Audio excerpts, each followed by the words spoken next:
Well, welcome to the Binful Podcast. I'm trying to send out a tweet. Um, Happy Monday Night Raw. You have to speak louder than that.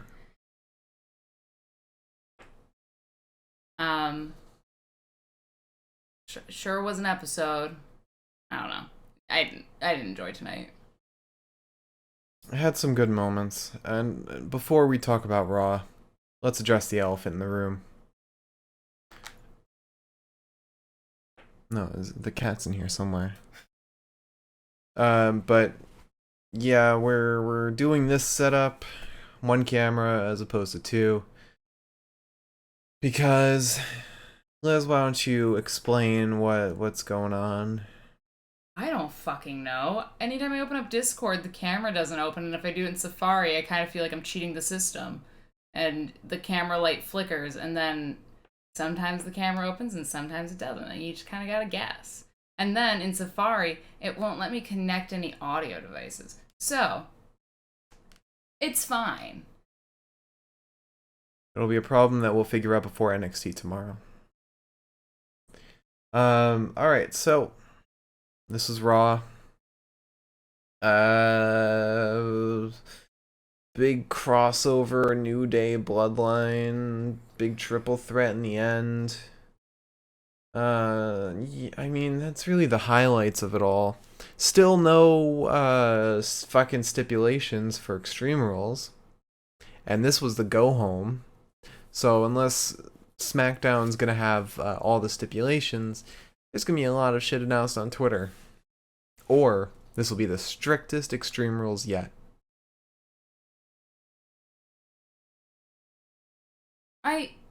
So I read somewhere that like they were supposed to be announcing them at the go home shows, like the stipulations. Mm-hmm.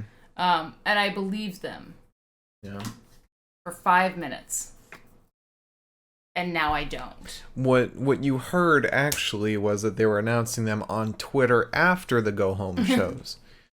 Because that's how all these matches have been made, is on Twitter. Besides Bianca and Becky, I think.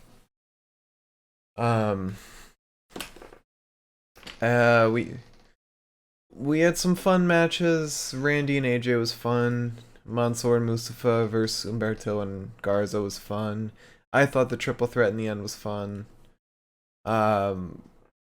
We had a great promo between Alexa Bliss and Charlotte Flair.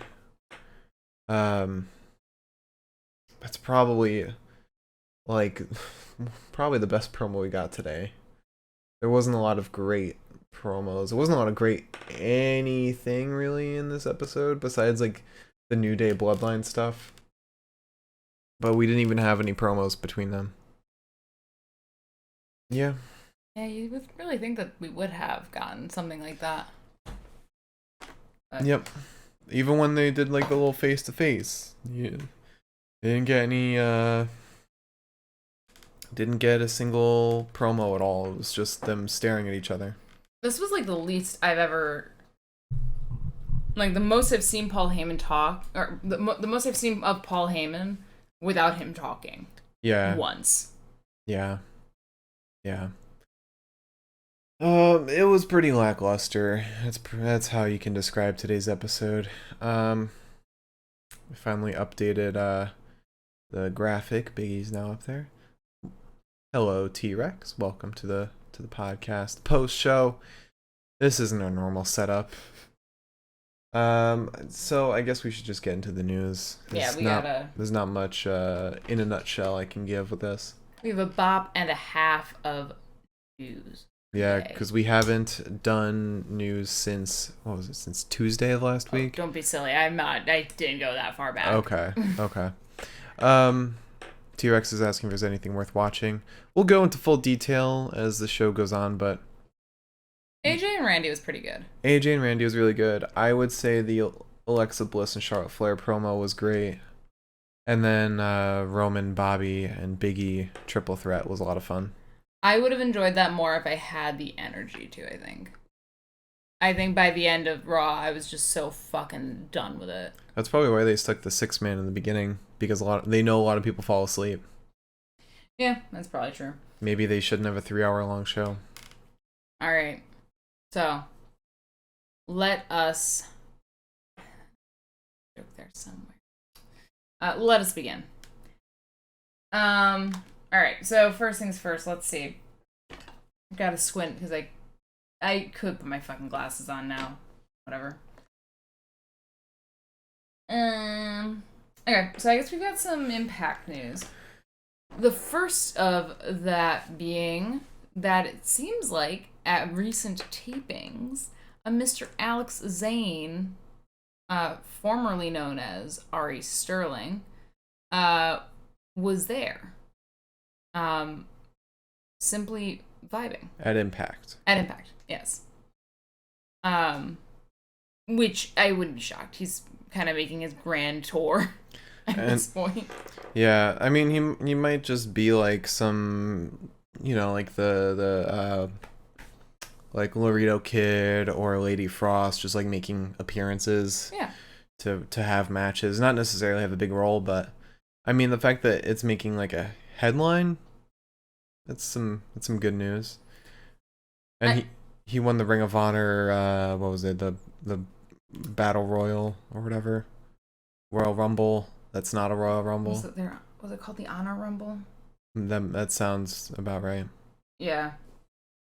But yeah, he's doing the thing that a lot of wrestlers are doing now, because I feel like we're in this like very strange but kind of awesome age of wrestling where it's like these guys are just going fucking everywhere. Yeah. Like I can't open up my phone without a Daniel Garcia fight notification. I think it all has to do. I think it's kind of all started with when WWE had their whole controversy of wrestlers, like the difference between independent contractors and full-time employees. Other promotions started taking advantage of that and saying, hey, we treat you guys as independent contractors so you could work anywhere you want while we're doing this. And AEW and Impact have really been solidifying that by having Kenny go on Impact. Yeah. I was trying to make sure that I got all the news. Another piece of Impact news is that a certain somebody is injured and is out for the rest of the year. And that certain somebody appears to be Sami Callihan. You see, I saw that on your thing, and I thought it was Sami Zayn. I was like, what match was he in that he would be injured? No, Sami Callihan apparently suffered a broken ankle during the Impact tapings this past Saturday. Oh. Which fucking sucks. Yeah, I guess in a month we'll find out what the injury was. Yeah. Took me a second there to like kind of figure out what the fuck you meant. Yeah.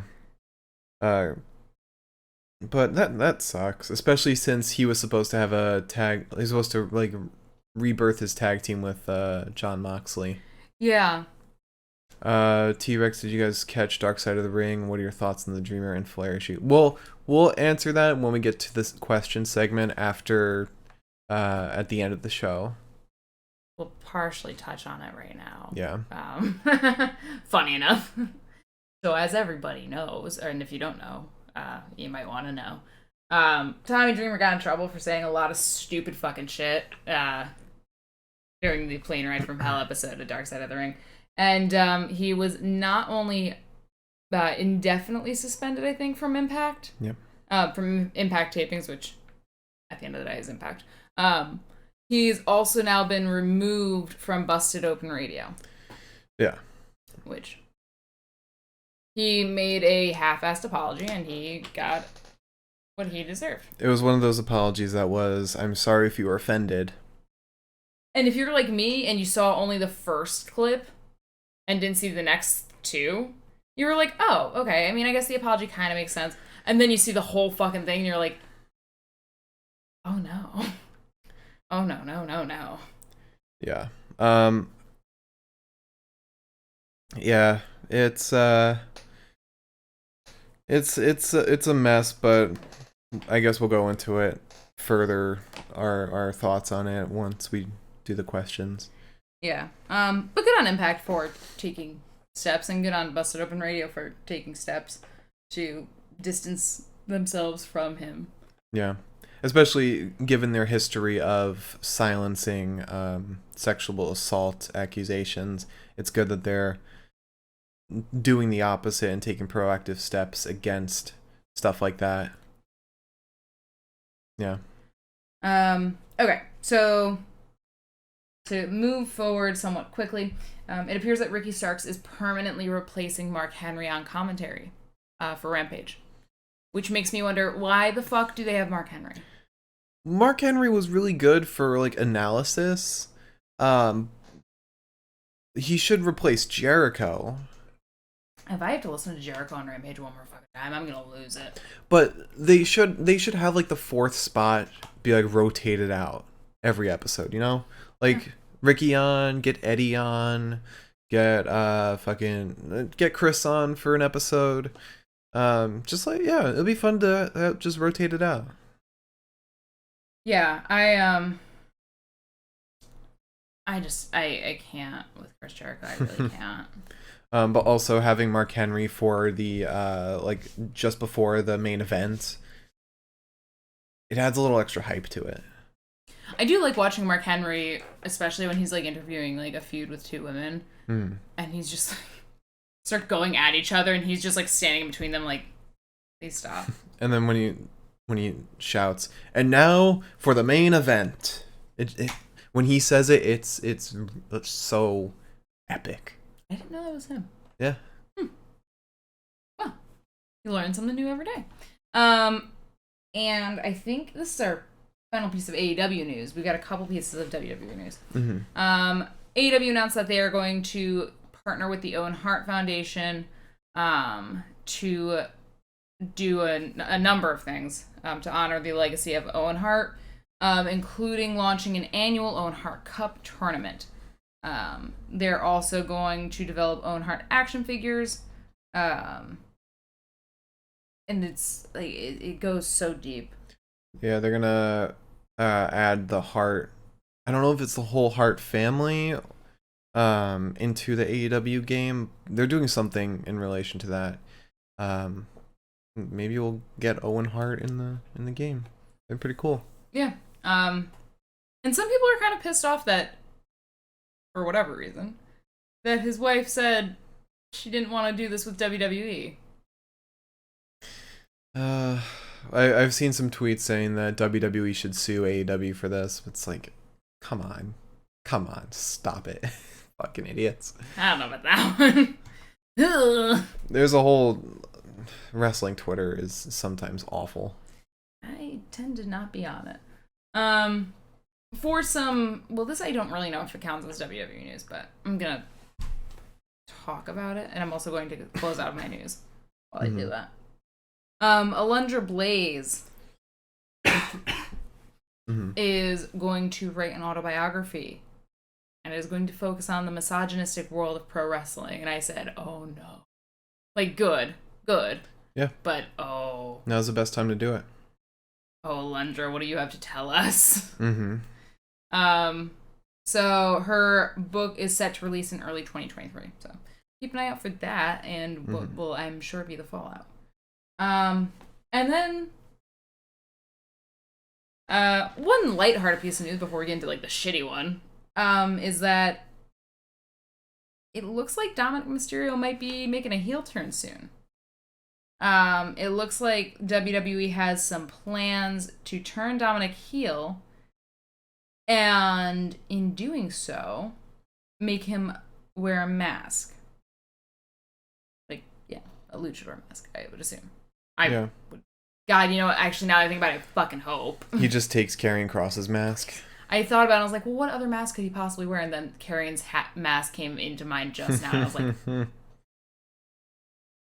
So that could be interesting. I do really want to see him turn on his father. I know that his father, for real, said, I don't want to do that, but... Also, I just found a tweet going back to the other piece of news. Chris Jericho tweeted, proud to announce that Owen Hart is #AllElite. God! That's a little fucked. Chris Jericho's also the same one that saw Tommy Dreamer's comments, or, like, apology, and was like, you're forgiven. Because Chris Jericho gets to decide that one. Yeah, I don't think he was very torn up about it. Yeah. Final piece of news is about WWE prodigy. Is that the word we want to use? Yeah. Yeah, I'd say that's a good word. Gable Steveson. Mm-hmm. Woo, doggy. Shit's fucked to start. Mm-hmm. Gable Steveson. And apparently, if you look for this, you will not find it. Off the bat. Yeah. Yeah, no. Gable Steveson. This has not made news recently, like actual headline news. But if you do enough digging, Gable Steveson was part of a case. Himself and another man were arrested on charges of rape. And that's just come to light. That was in 2019. It wasn't like however many years ago. It was like a couple of years ago. Yeah, it was. I've got the article open. It was 2019. So it was like, oh yeah. Sorry. I was too busy looking for the article or for the post. A very detailed and thorough post made on Reddit 2 days ago. And confirmed by AP News, just in case you are of the whatever. Okay. Disposition that some people just don't like Reddit. Got it. But yeah, so I'm gonna throw a huge allegedly before this, just so we're covered. But basically, Gable Steveson was arrested in 2019 and faced criminal charges for rape. And it was all dropped because of inadequate evidence, quote unquote. And it had to do with having sex with a woman while she was intoxicated and didn't have the ability to give consent. And basically how what state is this? Minnesota? Yeah, Minnesota. How Minnesota gets around this stuff, because this isn't the first time. They have basically a loophole where if the victim gets drunk themselves and gets intoxicated themselves, it doesn't count because it was voluntary intoxication. So if that doesn't make you want to just fucking scream. Right. So yeah. Do I think that this is going to shade Vince McMahon's opinion of Gable? No. Not in the slightest. Not. I mean, yeah. Not remotely. I don't even know if Vince knows. Doubt it. But yeah, I mean, like, they've been doing a job clearing Ric Flair from everything, basically.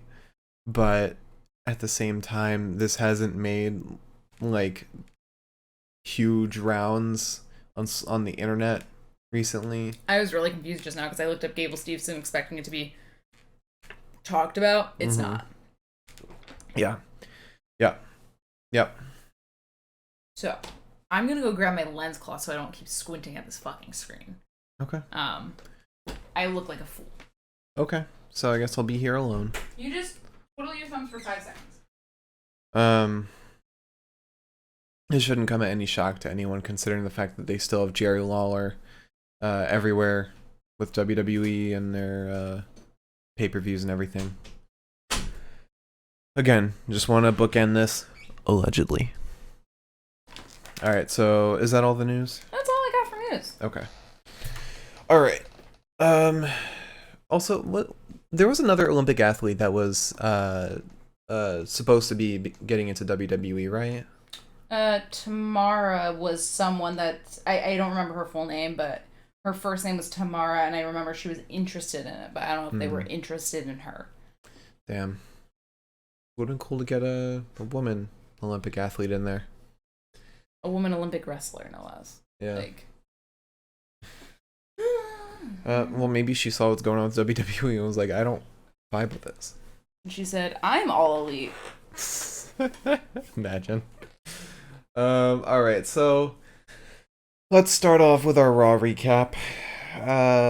So we started off with the New Day Championship celebration the New Day all get in the ring. Biggie's in there, and he's super emotional. Like, he can't keep it together. The crowd's all chanting. It's such a sweet moment. Xavier has never looked as proud in his life. It's just such a great moment. So Biggie says, "Man, you all are the best. Today is not November 25th, but I am here to give thanks. Thanks to all of you who chanted New Day rocks, and even those who chanted New Day sucks. I'm thankful to everyone who supported me as I climbed the ladder and grabbed the Money in the Bank contract. I am beyond grateful to those who lost their minds when I became WWE Champion. I'm grateful for you below the heavens and one incredible friend above." And for those who don't know, he's referring to one of his closest friends, Brody Lee. And it's a very, very emotional moment. Definitely got both me and Liz to choke up in the moment. He then says, "But tonight, we're going to have to cut this celebration short. That business is with the SmackDown Tag Team Champions, the Usos, and their friend, their cousin, the head of the table, the Tribal Chief, Roman Reigns.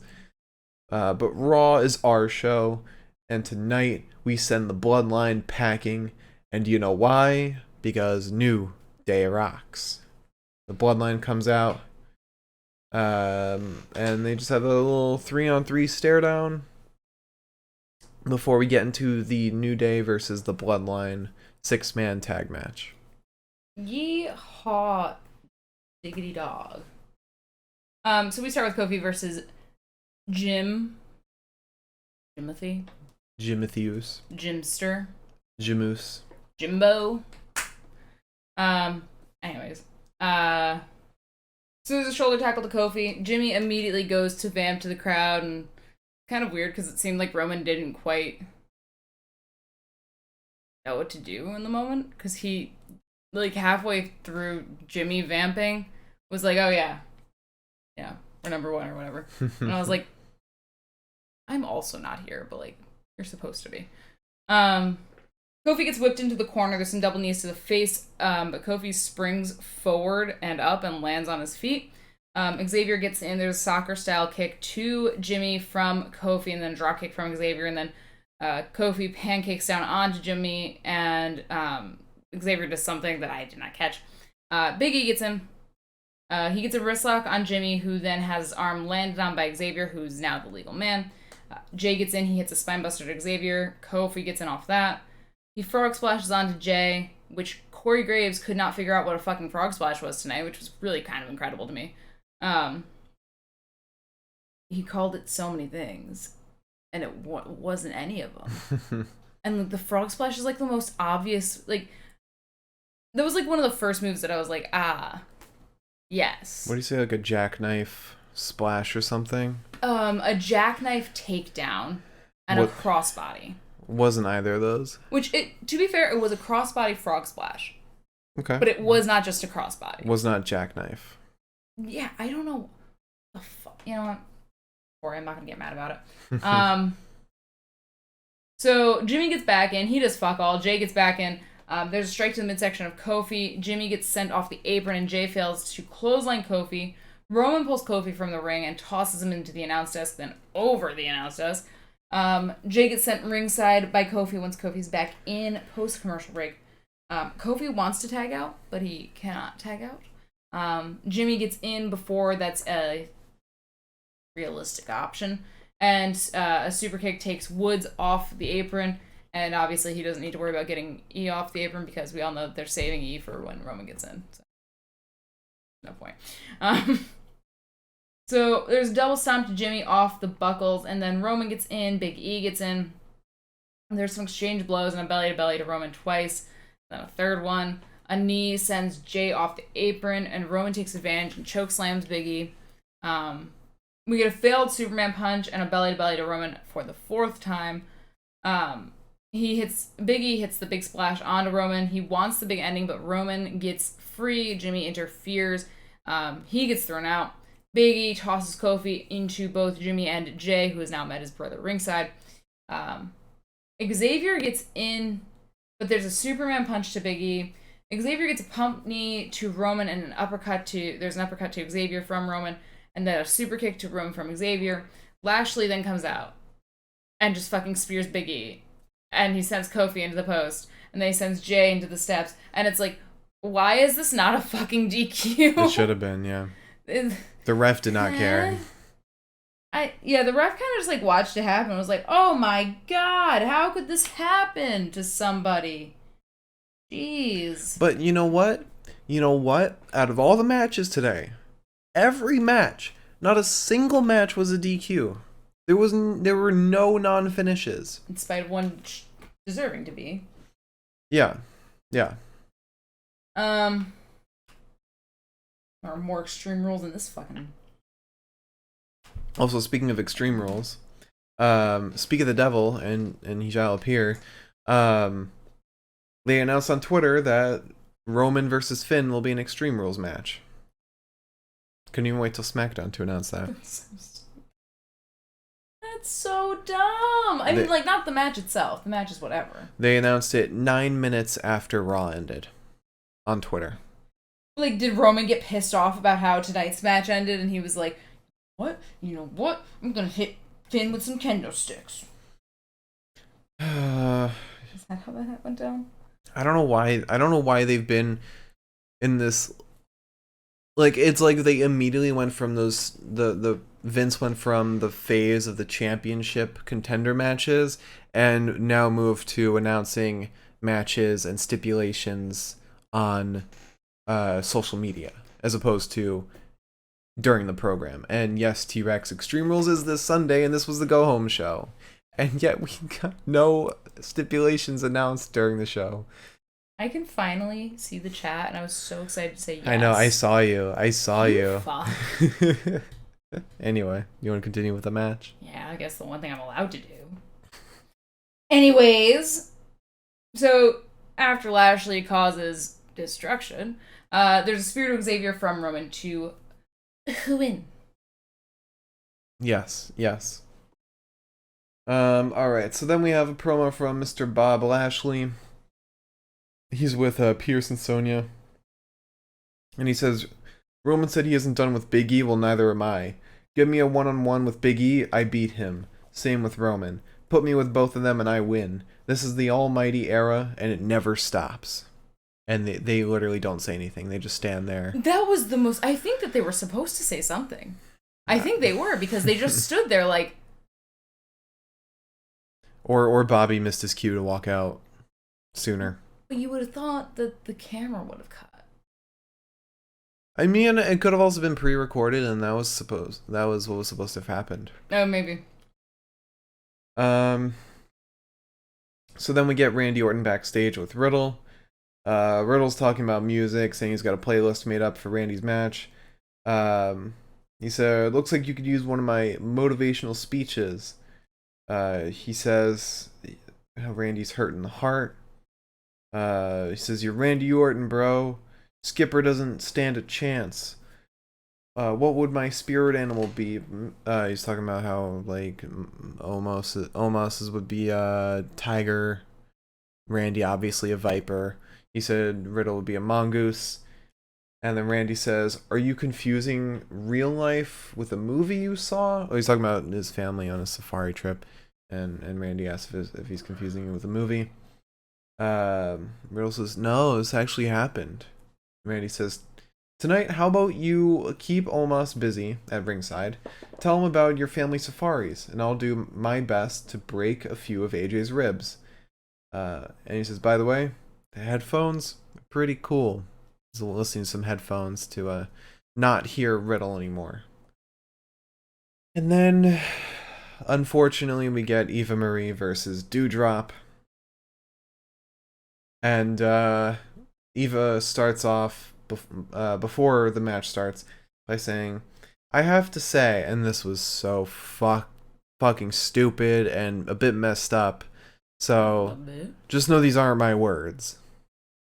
She says, I have to say, I'm not one for shaming, But look at me again, and look at you. I'm put together, and you're a mess. Girls like you can never be women like me. Now, she didn't say anything specific, but we all know what they're implying. Some good old fashioned body shaming.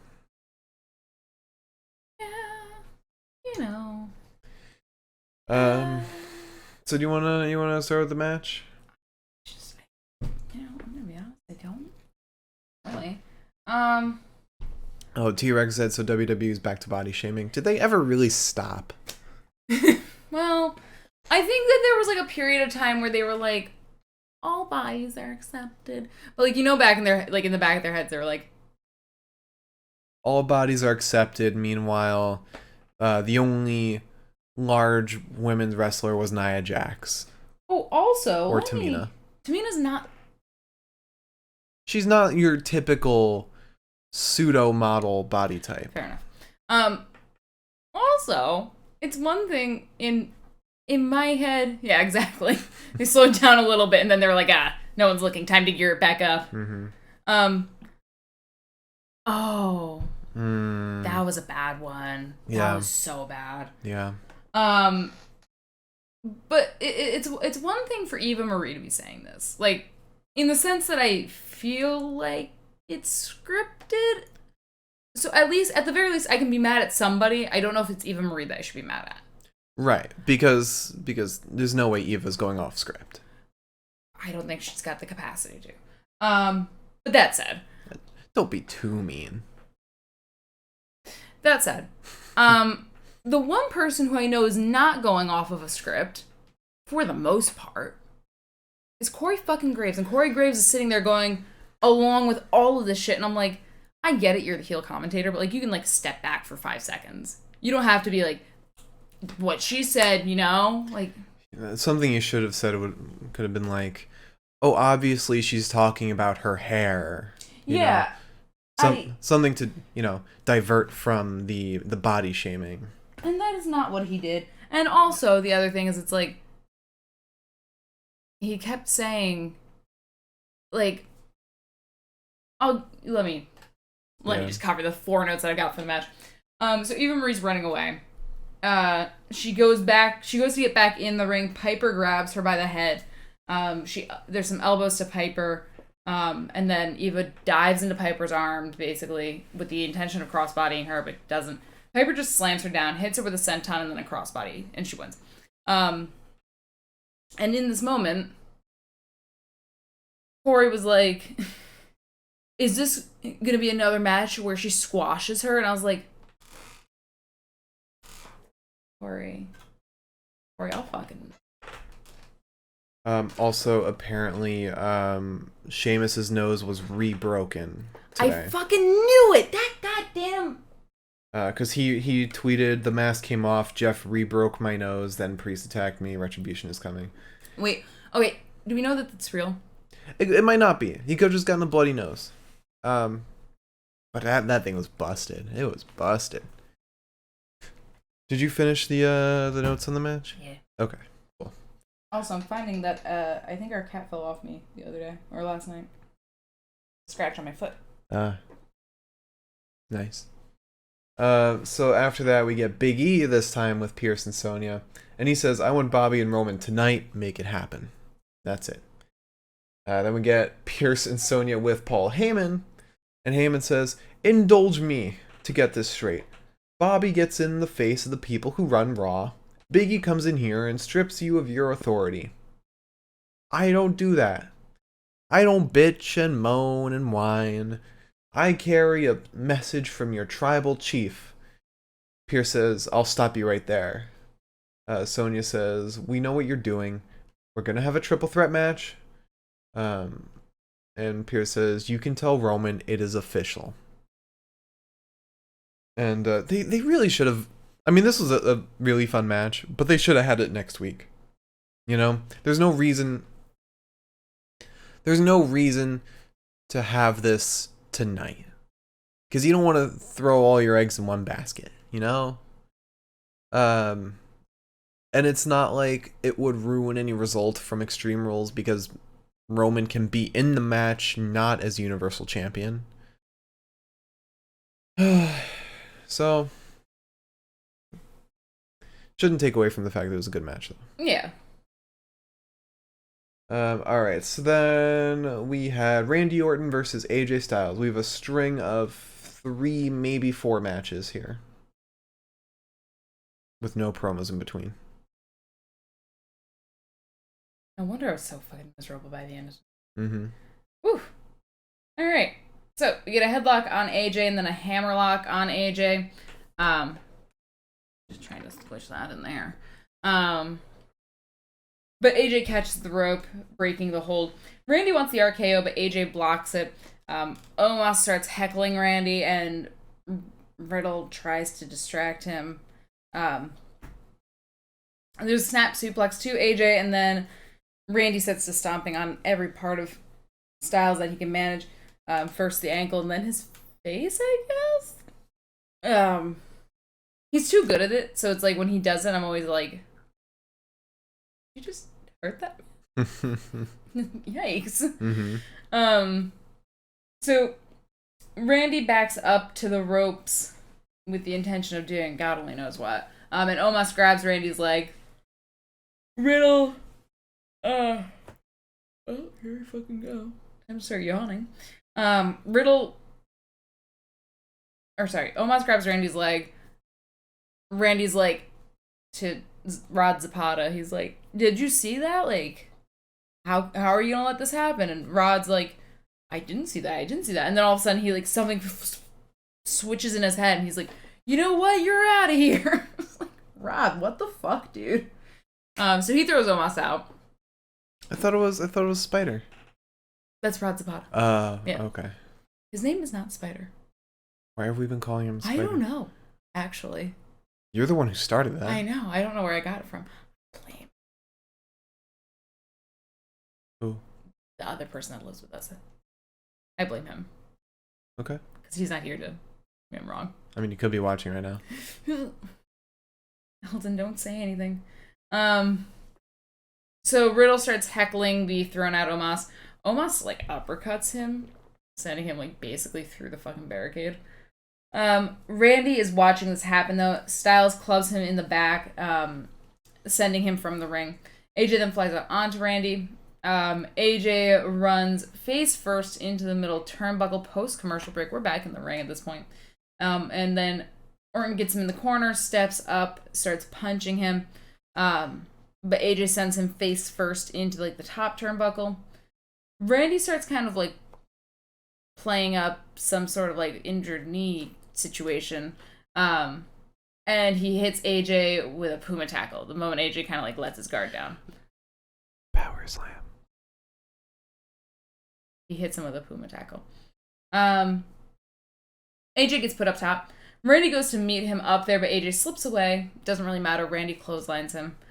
He wants the Draper DDT, but AJ slips away again, pulls Orton throat first into the ropes, wants the phenomenal forearms, but Orton catches Styles. This, however, gets turned into a sleeper on Randy. Randy runs Styles into the buckles, though, to break it up. There's a suplex to AJ, and then some strikes to Randy, and a Pele kick that just flattens Orton. AJ wants the Styles clash, but Orton picks AJ up. AJ can't manage to get any real leverage in the situation. There's a huge forearm to Orton with no pin, then a moonsault onto Randy again with no pin. He wants the phenomenal forearms, decides to kick Riddle first, which, you know, can't blame him. He then goes to jump up and over the ropes as he would for the phenomenal forearms. Randy goes to RKO him. Neither actually commit to the movement. This is great. And then they just kind of, like, point at each other like fucking Spider-Man meme. Mm-hmm. And then Randy hits him with the Draper DDT and then an RKO to win. Also something we forgot to mention. During the intro video, you know, the WWE intro that they always do, they removed Ric Flair from it. Yes. Normally you'd hear his woo, but not anymore. Not anymore. They're really erasing Rick from everything. Well, I've got a good excuse to part ways. No. Not him going to AEW potentially? Well, a good excuse to not hang on to it out of spite. Yeah. So after that match, we have Nia Jax versus Shayna Basler. What the fuck was this match, by the way? It was Nia trying to bring the heat from her matches with Charlotte, like the shoot heat. I like this match a lot, actually. I liked it until the end. I thought the end was... The end was a bit gratuitous. I'm not even talking about after the match. I'm talking about like the finish to the match. It was pretty lame. She just gets choked out and like that's it. Yeah.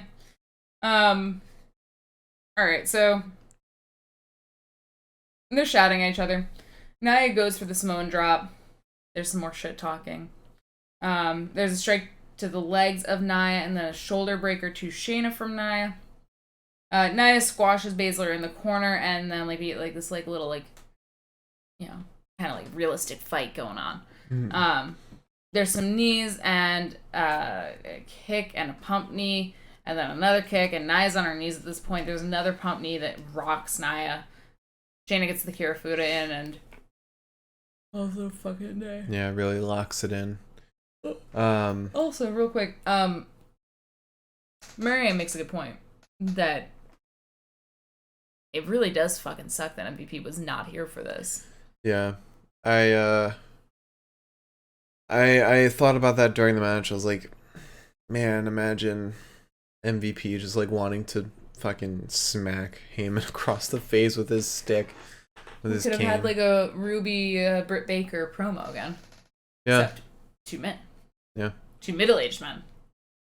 Yeah. Imagine like Xavier acts as Biggie's manager and we get a whole exchange between Xavier, Paul Heyman, and MVP. Jesus Christ. Alright, so after the match, Shayna's just wailing on Nia and continuing to just brutalize her. She does a stomp on Nia's elbow while Nia Jax is screeching in pain. This is really good selling from Nia Jax. I mean, I thought this end bit was very good. I saw somebody say that they were like in their kitchen doing something and they thought something real had happened. Also, T-Rex asks why are they not having MVP with him anymore? I think he's injured, right? I think MVP injured his knee, so he's not exactly in fighting form as far as like walking around and getting around. So, right. And I think he re-injured his knee in one of the matches that they had, which sucks. Yeah. But after the result of this Shayna versus Nia, I am 90% confident Shayna's winning Queen of the Ring because they just made her look like a monster. I mean, they did make her look scary again, which is nice. And her biggest competition would be Charlotte Flair. Charlotte lost to Nia, and Shayna just beat Nia. So that puts Shayna on top technically. Yeah. There's just Alexa Bliss that would need to be contested with. Okay, so then we move right on to Mansoor and Mustafa Ali versus Humberto Carrillo and Angel Garza. This is my weekly. I liked this match too much to take really good notes, so I apologize in advance. Mm-hmm. So we start with Garza versus Mustafa. There's a drop kick to the stomach of Mustafa that like fucking sends him flying. It was nasty. Garza had drop kicked him midair, and it was awesome. He absorbed the whole fucking thing, and I was like, oh my god. Humberto gets in, and there's a chin lock on Mustafa, and a tornado DDT to Humberto, and Mansoor gets in, Angel gets in. There's a boot to the hand and an enziguri to Garza. Mustafa gets back in. There's a double stomp onto Garza, who's held by Mansoor. Humberto then shoves Mansoor into the apron, and Ali shoves Humberto into the barricade. And then Ali gets thrown into the post. He goes fucking flying. He ricocheted off that thing. Ricochet? I don't know who that is anymore. We haven't seen him in a while. He's the left-right champion. Oh, imagine what we used to have. But yeah, so Ali gets thrown into the post, goes flying. Humberto gets back, and he hits like this nasty little like Saray-esque jackknife submission hold and then drop kicks Ali to win. Yeah. Really fun match. But how much you want to bet Garza and Carrillo will be split up in the draft? I actually, after this, and I hate to say it, I might be wrong. And I might not be. Okay. I'm more worried about Mansoor Mustafa. I don't know about that. Let's see how next week goes. Because next week they could continue to feud again. Like they did with Mace and T-Bar.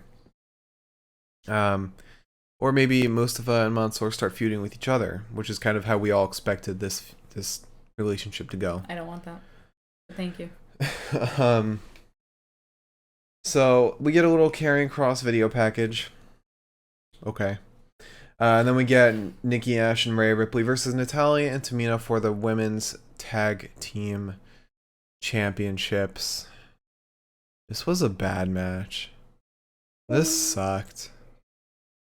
This really sucked. This was not good. This was bad. This was bad in every sense of the word bad. We started by Rhea and Nikki coming out and basically doing a little promo. What are you doing my hard drive? Touching the soft rubber of it. Okay.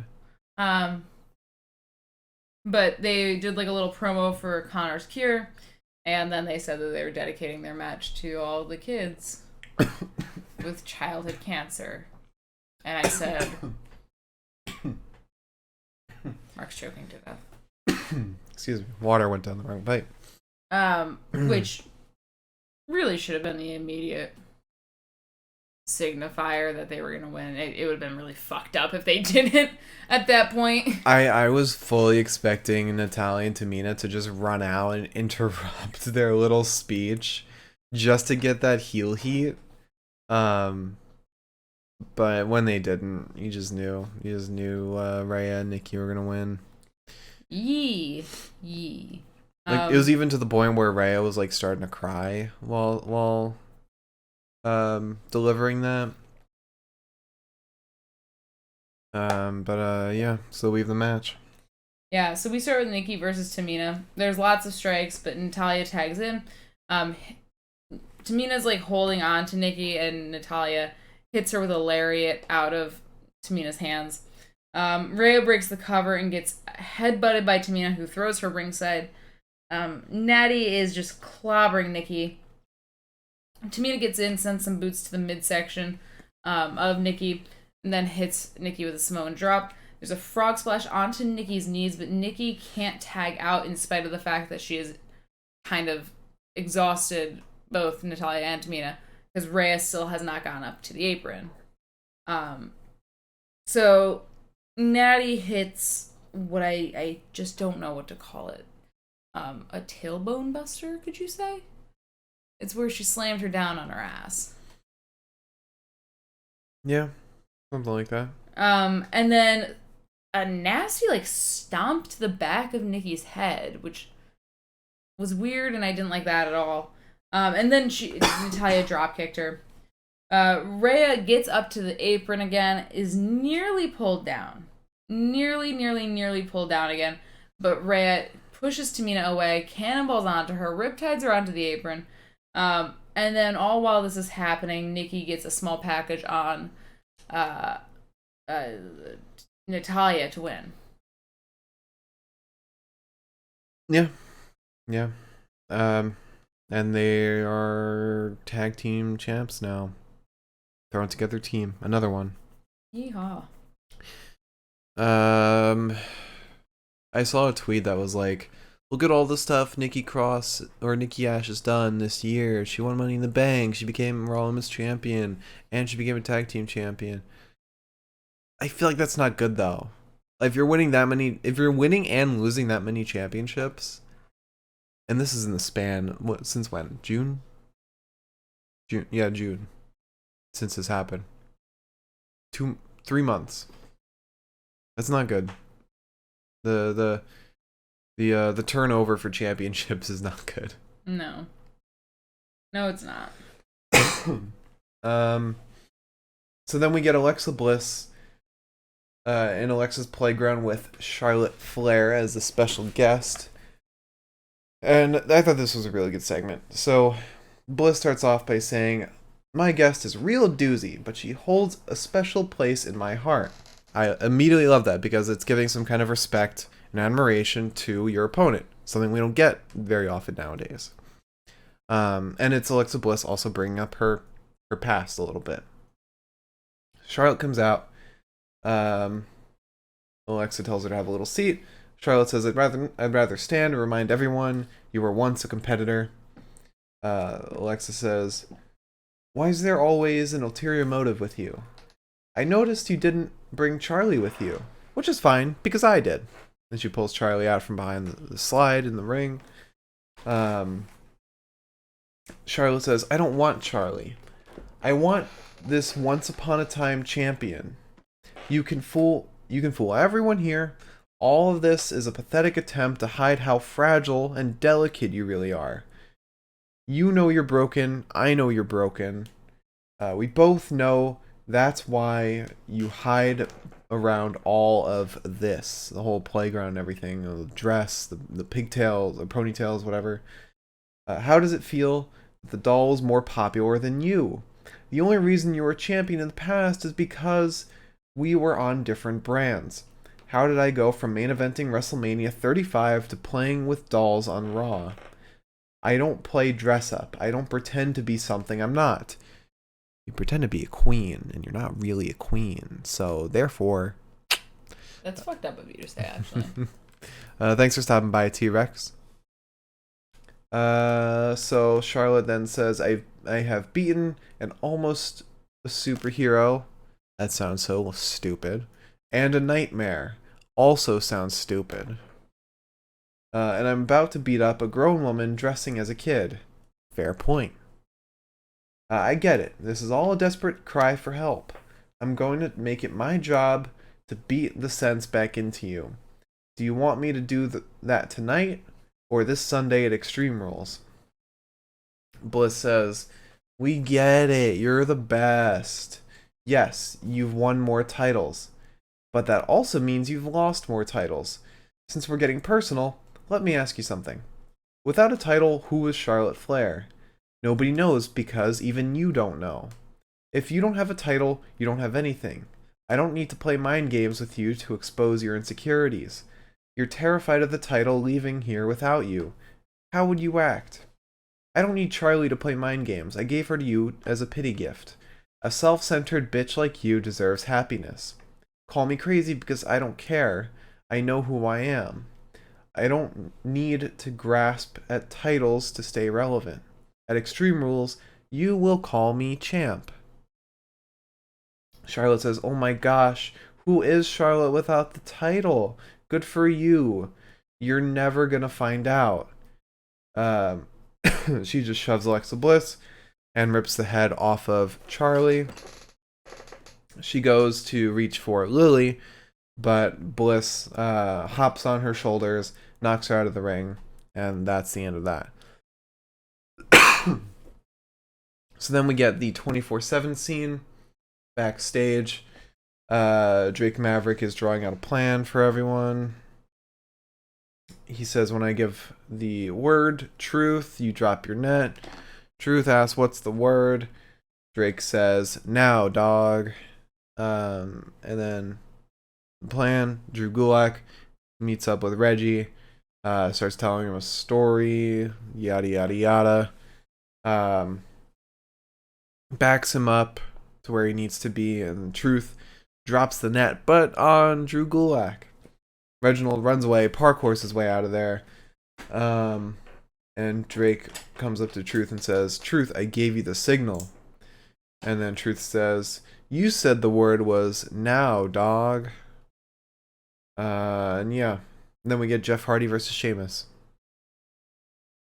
Yeehaw, cowpokes. I'm so sick of the fucking 24/7. I used to like it. I used to. Well, it used to be fun, that's why. It used to be fun when Shelton Benjamin had it. Now it's terrible. Yeah. They should get rid of it. Yeah. No, I know. However, so there's a headlock on Sheamus that turns into a head scissors on Sheamus. This happens a second time. Finally, Jeff gets a side headlock on Sheamus. And then there's a shoulder tackle to Jeff and a drop kick to the head of Sheamus. And a double axe handles to the back of his neck. We get a clubbing blow to the stomach of Hardy, though. Hardy lifts Sheamus to the apron, and Sheamus hits him in the back with a fist. Hardy hangs Sheamus up on the top rope. Sheamus catches Hardy, drops him on the apron, hits him with the mask that he has now ripped off of his face, and remains off of his face. There's some elbows to Sheamus and a double drop kick, or a double leg drop into a drop kick.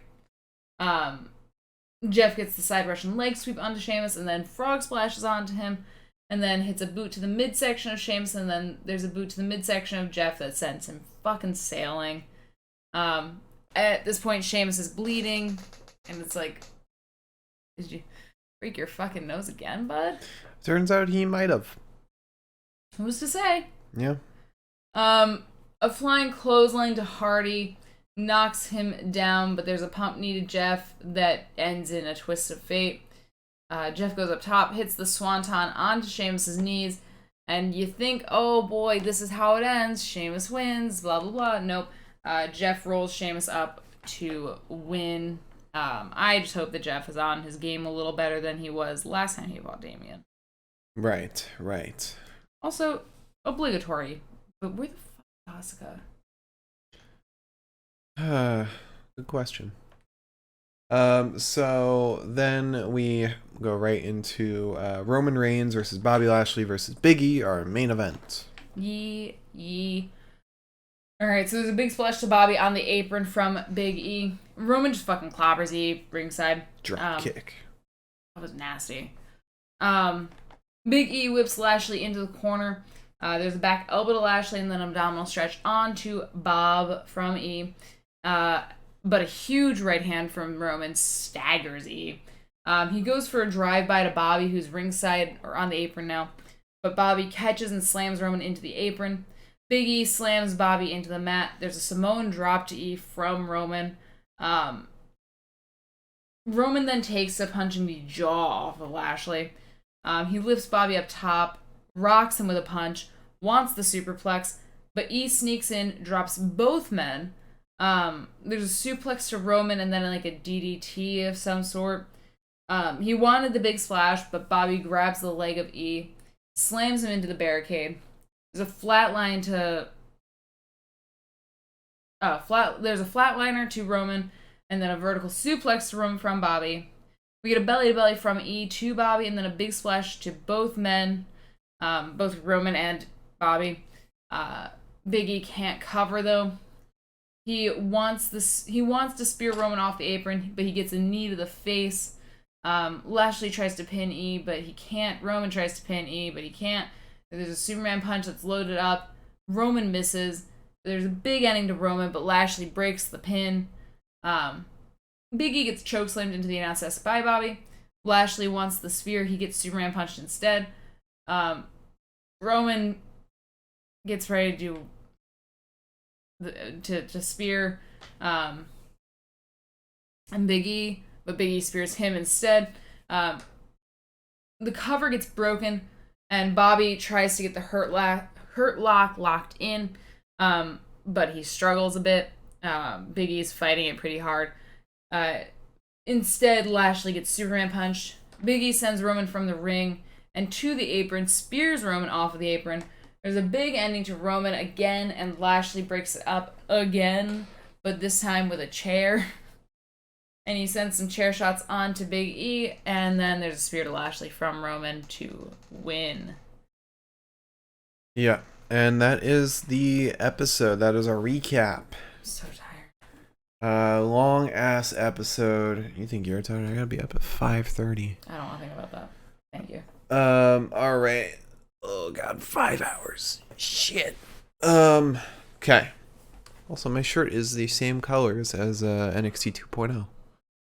Oh. Sadly, the company that it's for is put in jeopardy by some of NXT's choices. I wouldn't say Up Up Down Down is a company. Yeah, well. WWE is the company. The entity. The product. Sure. All right, so let's do best of the night. And if you have a question for our questions segment, leave it in the chat now, so it'll be there when we move to the questions. But for now, let's get to the best of the night. Promo of the night. I know what I'm gonna pick. Do you know what you're gonna pick? I know what I'm gonna pick. I'm gonna pick Alexa's Playground. Unfortunately, I'm going to pick that as well. I mean, the chemistry between these two, since they have such a history together, is so good. And it really feels like Charlotte's been really trying to step it up, especially with how Andrade has been performing on AEW. I'm sure she feels some kind of competition there. And Bliss has really been trying her best with that character and the storyline. So it's culminated in a really good promo today. All right, so let's do Wrestler of the Night. I know who I'm going to pick. Do you know who you're going to pick? I don't. Do you want me to say who I'm going to pick, or do you want me to pick some choices? Like, maybe give me 2-3 guys. All right. Tell me who you're picking. So, my first pick is... I'll pick Shayna Basler. Okay. Because, I mean, after the match, when she was brutalizing Nia, even during the match, you could see, like, she did a really good job showing her emotion and everything, and that, like, especially in the end, like, she didn't really want to do it, but she kind of knew she had to. It was a very subtle character work, but it worked really well, given that, I mean, her character originally wasn't very emotive. Yeah. And my next pick is Big E. Okay. Pulling double duty, first of all. Second of all, really proving himself to be in the top card. I mean, jumping from Money in the Bank holder to WWE champion, you still kind of have to prove yourself, and I feel like he did that today. I mean, giving the big ending to Roman twice, and just keeping up with those guys. It must be really hard after having that 6-man tag match. That spear off of through the ropes too was fantastic. And I mean, yeah, he's just such an energetic personality too. On top of all that. Okay. And then my third pick we'll go with Randy Orton. Okay. Randy was a lot of fun to watch. I mean, his chemistry with AJ was bar none. And their choreography together is incredible. As always. And who would you pick out of that? Biggie. 100%. I'll give you Biggie. Mostly because he made me believe that he would actually win. Mm-hmm. And I appreciated having that, because I really didn't think I would feel that way. I was actually, like, invested in this match after being exhausted by everything else. Yeah. That's 2 weeks in a row that we picked Biggie for Raw. Because he's good at what he does. Yeah. He's real good at what he does. I mean, look at that split right there. Damn. How does he do it? Alright. So, let's do match of the night now. And as always, we'll go in order from worst to the best, in my opinion. And then Liz will say if she agrees or not. Go all the way down the list for this. Alright, so starting with the worst of today, with a 2 out of 10, Eva Marie versus Dewdrop. This wasn't even really a match. Eva can't work for shit. Dewdrop is trying her best. I hate calling her Dewdrop too. And the finish also felt lazy and anticlimactic. Yeah. Next up, 3 out of 10. Nikki Ash and Rhea Ripley versus Natalia and Tamina. 3 out of 10. I don't know if I said that already. You would think that a championship match would mean a little something more and have a little more, like, energy to it, a little more hype, you know? Mm-hmm. And plus, I don't know, the wrestling wasn't really there. It was fine for the most part, but I don't know. Yeah. No, I get that. It wasn't great. Next up, 4 out of 10, Jeff Hardy versus Sheamus. I thought it was fine. I don't think Jeff Hardy should have won. The match was decent. Like, the wrestling itself was pretty decent, but the outcome was just, it wasn't great. Jeff Hardy lost a one-on-one match with Damian Priest last week. So what gives him the opportunity to be in a triple threat at Extreme Rules? Like, if he lost in a singles match, there's no way he can win a triple threat. Like, there's no way. So it was just terrible booking. So then we have, next up, 4 out of 10, Nia Jax for Shayna Basler. The wrestling wasn't all there. It wasn't, very complex. It wasn't, it didn't last very long. The, Karafuda clutch, just winning it. It didn't feel deserved. I think that's the best way I can describe it. Next up, 5 out of 10, New Day versus the Bloodline. It was a decent match. Although Bobby Lashley coming in and destroying everyone, not having it be a DQ, was pretty lame. At least having it be a DQ would be a good enough excuse to have the triple threat at the end. Yeah, that's all I can really say. Then 6 out of 10, Mustafa and Mansoor versus Angel Garza and Humberto Carrillo. Very fun match, but it was very short. Yeah. They got to run this one back much longer. Championship contender match. There's a good one right there. Especially since Angel and Humberto have 2 wins already as a tag team. Because they won on main event last week. But yeah, it was a lot of fun. A lot of good wrestling. Alright, so now I have to decide between my final 2 which one's the best of the night. So my number 2, with a 7 out of 10, Roman Reigns versus Bobby Lashley versus Biggie. This one would have been the match of the night. Would have been probably an 8, maybe even 9. Had the chair shot not happen. No, it was legal and everything. It didn't get a DQ. But it brought up the question, like, why? What about a triple threat makes it so that a chair shot is legal? Like, how is a triple threat also no DQ? I get it not being a count out. Yeah. Like, I get that. Yeah, I never understood that rule, but it has existed for a while, so I've never questioned it either. Maybe we should start questioning it. Yeah. But yeah, that one thing would have made it so much better if they either didn't have the chair shot or actually, yeah, they just didn't have the chair shot, because if it had DQ'd, it still would have been lame.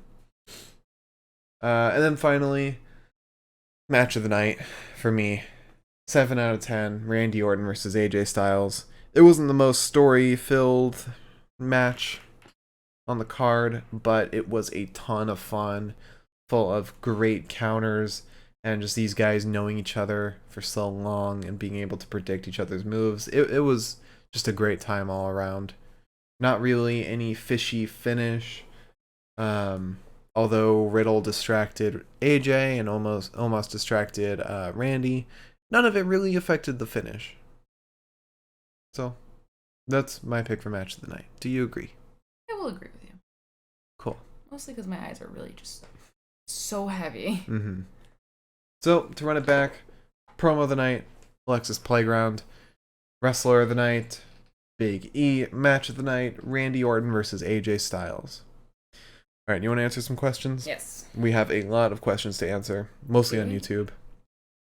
So let's start with way back with T-Rex's comment. Did you guys catch Dark Side of the Ring, and what are your thoughts of the Dreamer and Flair issue? We did watch Dark Side of the Ring.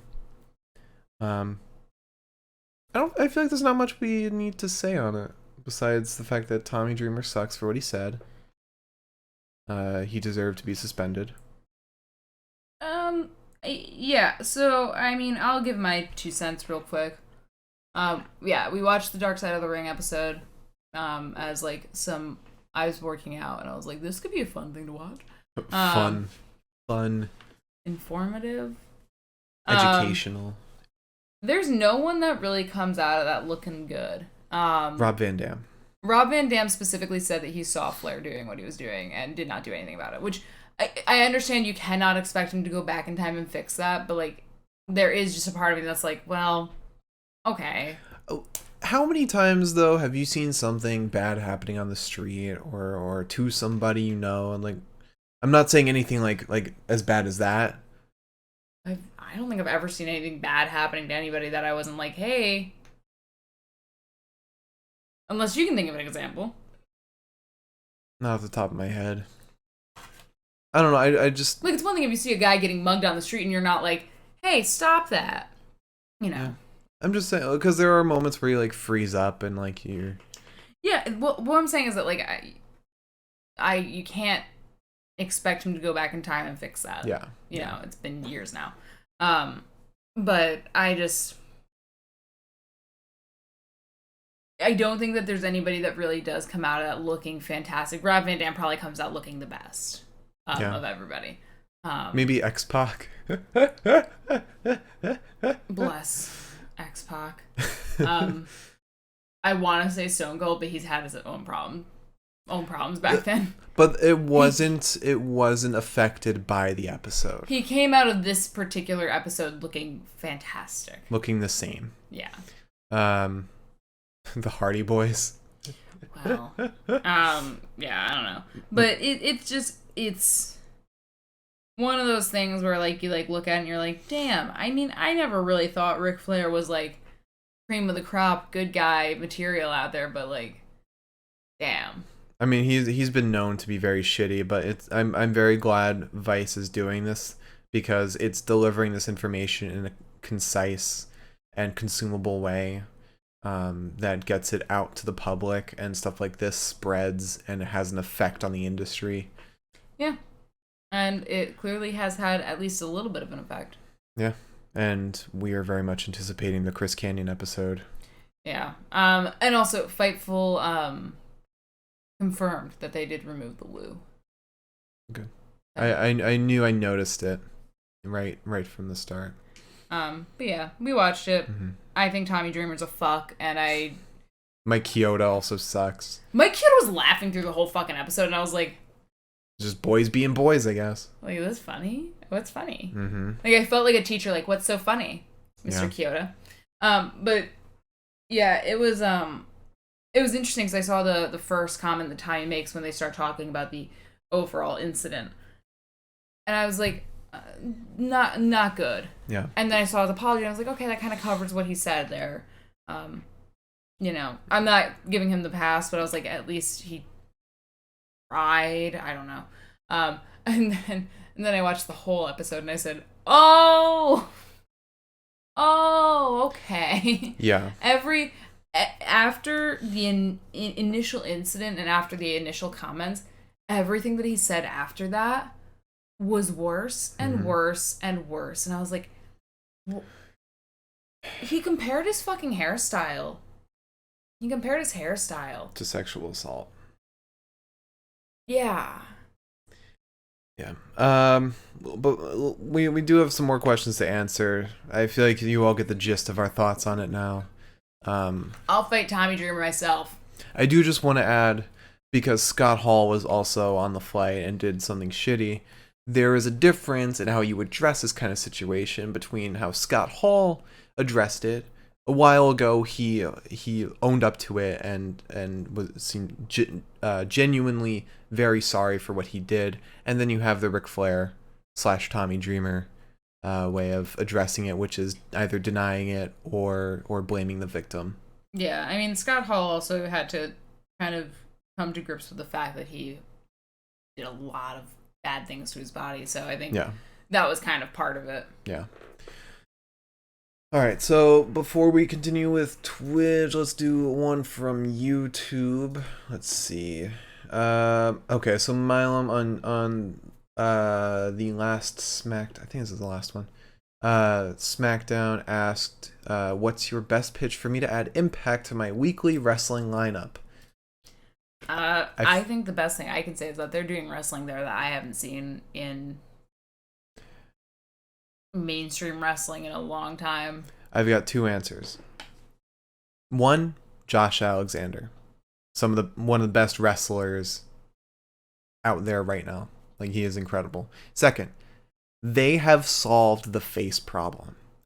They don't do boring faces. That's something that's plaguing WWE, even AEW to an extent, where faces are just very boring and don't have a lot of personality.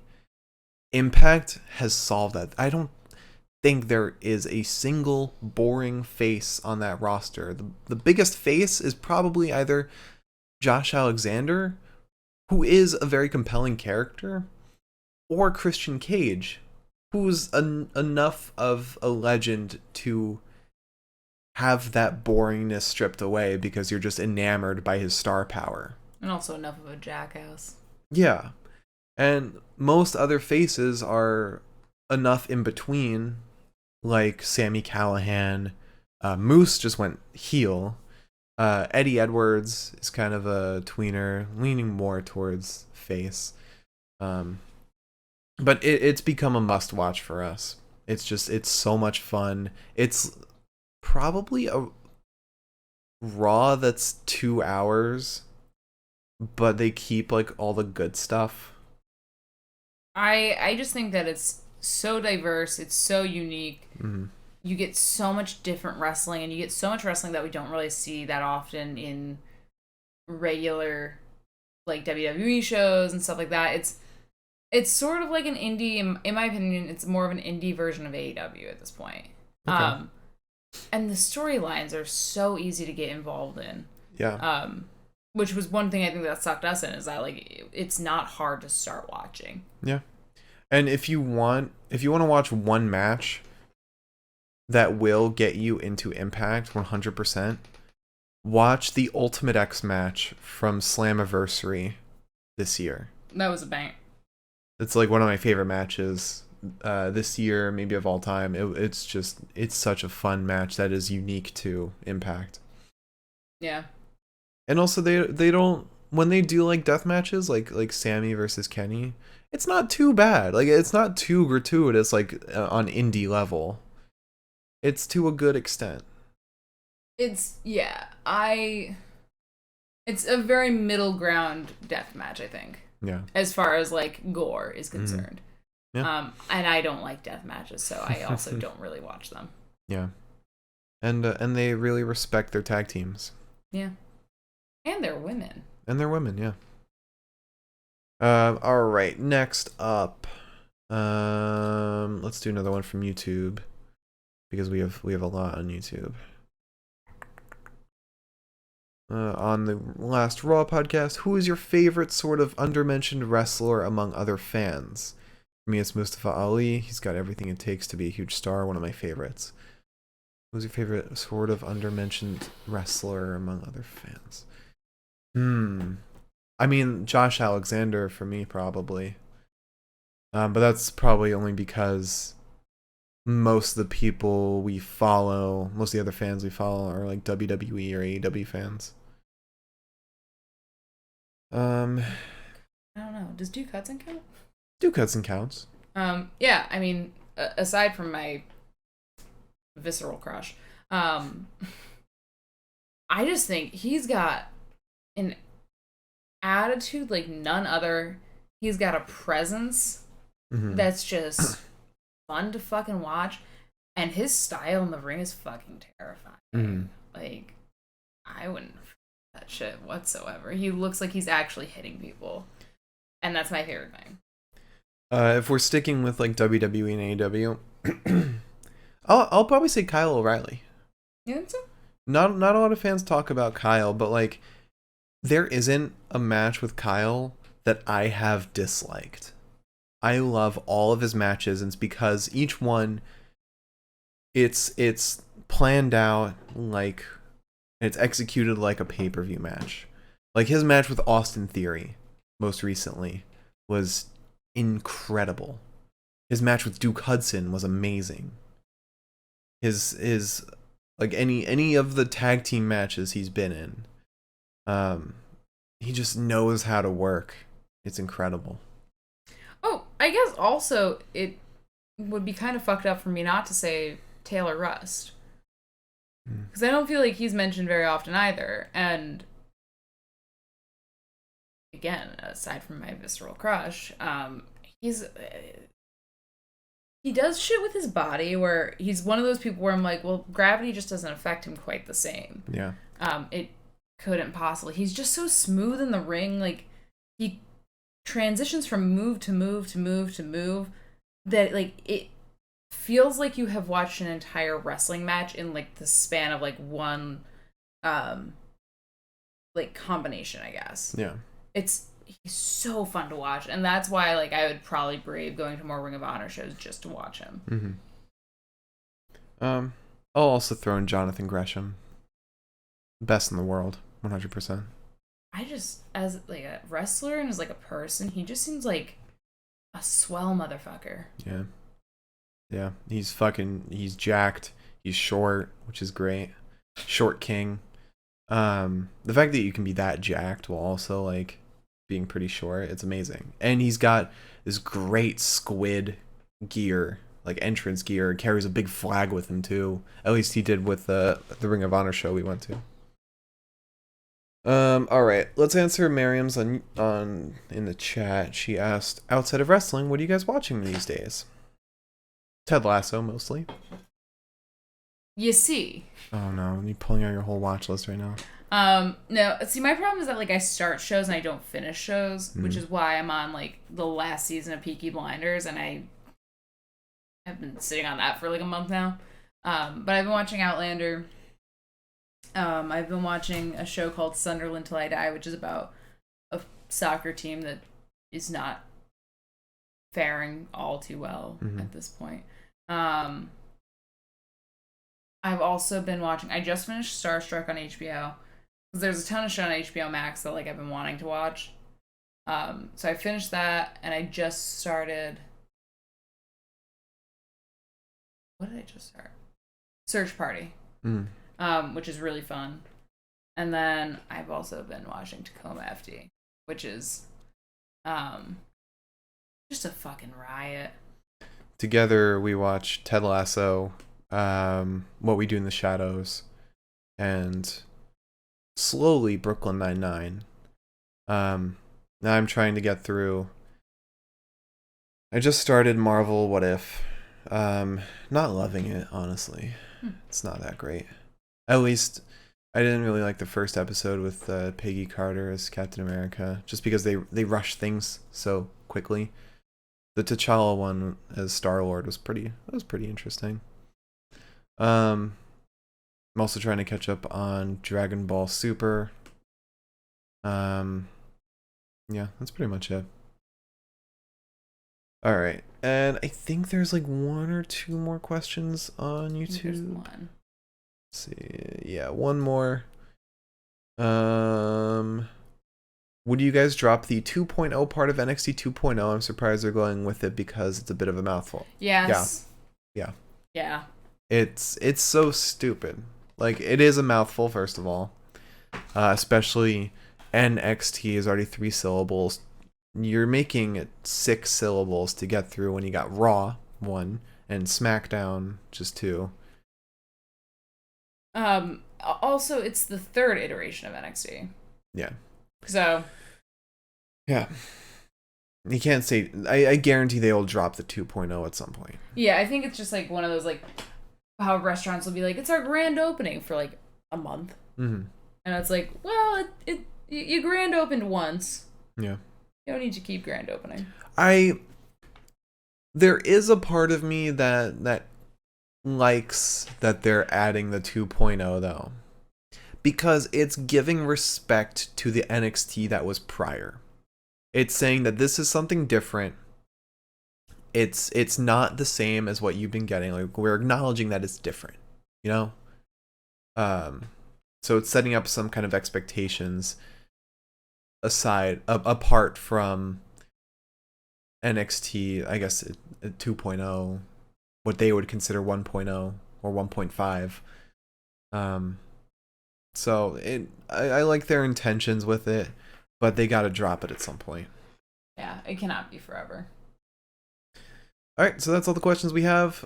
Before you close out, Liz, I just want to mention we will not be doing our 2K20 episode this Wednesday because we'll be going to Grand Slam, AEW Grand Slam, which if you're there, meet up with us. We'd love to chat with you. Love to meet up. It's going to be so much fun. I'm already losing my fucking mind.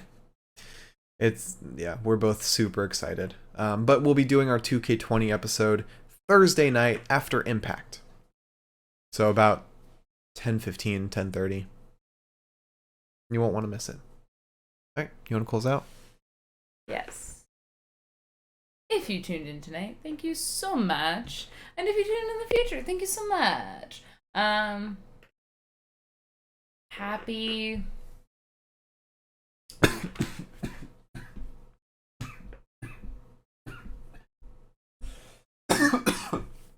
This one's bad.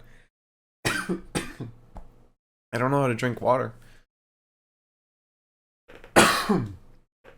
Happy that. I don't know what that was. Well, isn't it a holiday right now? It's Sukkot. Sukkot, yeah. So happy that, I guess. I don't know. Happy it's almost the beginning of fall, I think. It's almost spooky month. Wait, is it not? Is today not the beginning of fall? No, it's I not. hope not. It's almost spooky month. One of my favorite months. Ugh. Hate it. Love spooky month. Love October. Sorry. Yeah, happy almost first day of fall. It starts on the 22nd. Grand Slam. When do we change the clocks? Oh, I don't know. Why don't you close out the show before we... Yeah, so please tune in tomorrow when we talk about NXT, and hopefully my computer is working. Mm-hmm. Yep. And I gotta make a whole new layout for NXT 2.0. Alright, so follow and subscribe, all that jazz. Support us as much as you can. Our Twitter is at Pinfall Podcast. I'm at the Mark Cameron. Liz is at Eliza Elaine23, right on Big E's knee. And we'll see you tomorrow for NXT 3.0. Have a great night, everybody. We'll see you then.